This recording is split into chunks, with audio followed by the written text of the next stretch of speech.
Do you know what claims Taylor Swift has because of her deepfakes? Do you know if deepfake has a legal definition? Do you know if there are any laws applicable to deepfakes? I am a technology lawyer and I will explain. Stay tuned. At the beginning of 2024, Taylor Swift was on top of the world.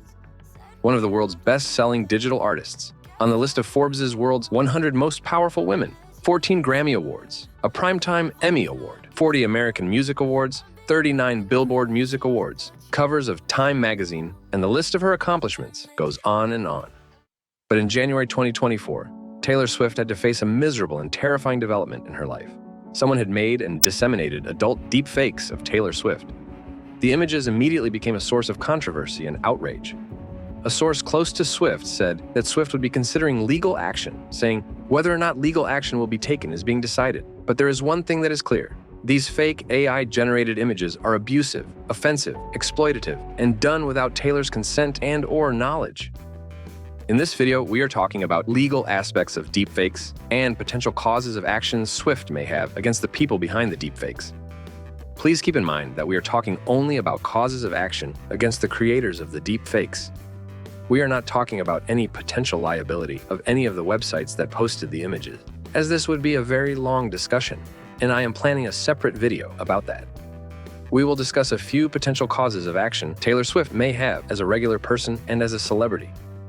Also, for the purpose of this video, we are going to set aside the fact that the persons who made the images will probably remain unknown, and they are probably located in a country where they are unreachable by any Western court.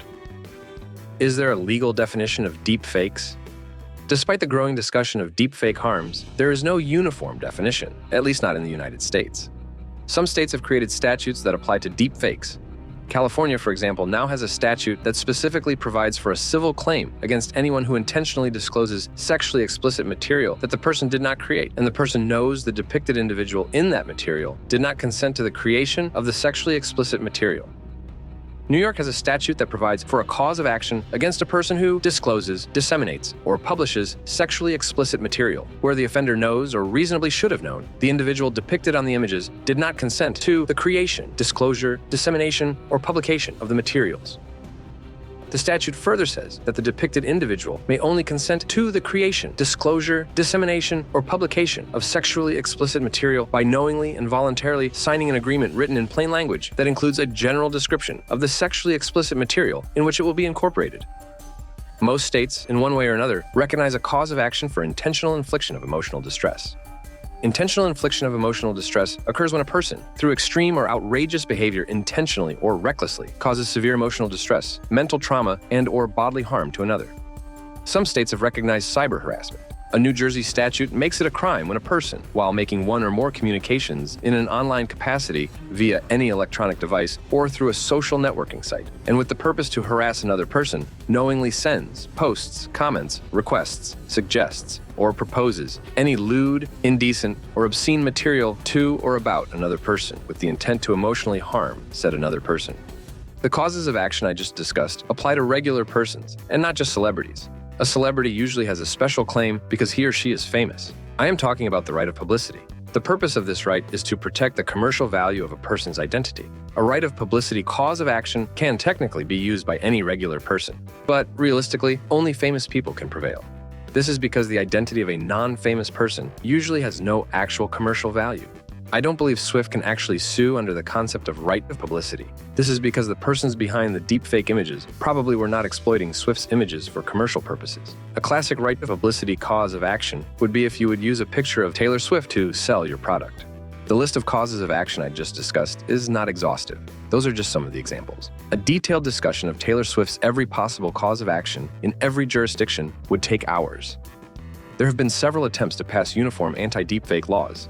In January 2024, representatives of the United States Congress proposed the No Artificial Intelligence Fake Replicas and Unauthorized Duplications, also known as No AI Fraud, Act. This bill would make it illegal to create a digital depiction of any person, living or dead, without permission, including their appearance and voice.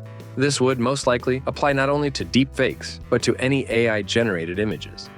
The European Union recently passed a bill that will regulate deepfakes. I believe it's the first comprehensive AI law in the world. The act will not prohibit the use of deepfakes, but rather regulate them through transparency requirements placed on creators. So the previously discussed causes of action are some examples of claims Taylor Swift can bring should she decide to sue. Please keep in mind that in this video, I am only talking about civil causes of action. Needless to say, creating and disseminating deepfakes are also crimes in most jurisdictions. Now, I would like to also talk about positive aspects of deepfakes.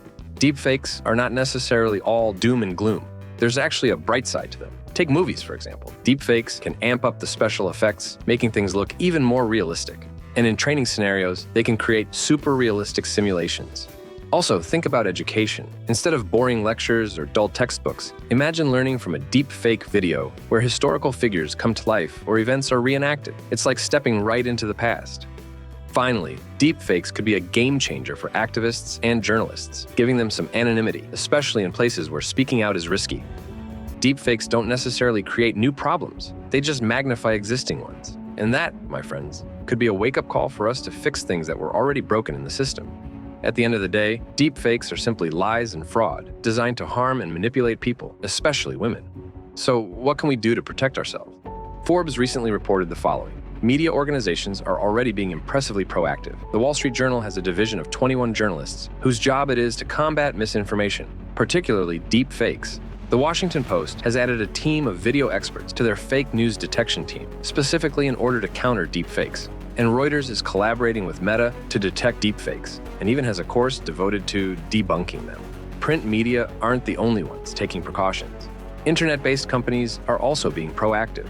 Google has volunteered their dataset of manipulated and non-manipulated videos for the research community. X, formerly known as Twitter, has its own protocols, using a set of 4 rules to combat deepfakes: identification through notice tweets, warning of manipulated content before sharing it, inclusion of a link to genuine news articles, explaining the manipulation and elimination of potentially safety-endangering materials. Meta, with the help of fact-checking organizations, makes its best effort to delete fake materials from their social network. And on top of their collaboration with Reuters, Meta has financed an initiative called the Deepfake Detection Challenge.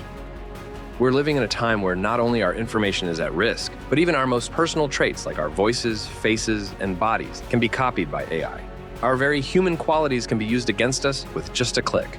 And if it happened to Swift, it could happen to anyone. We shouldn't think this kind of harm only affects famous people.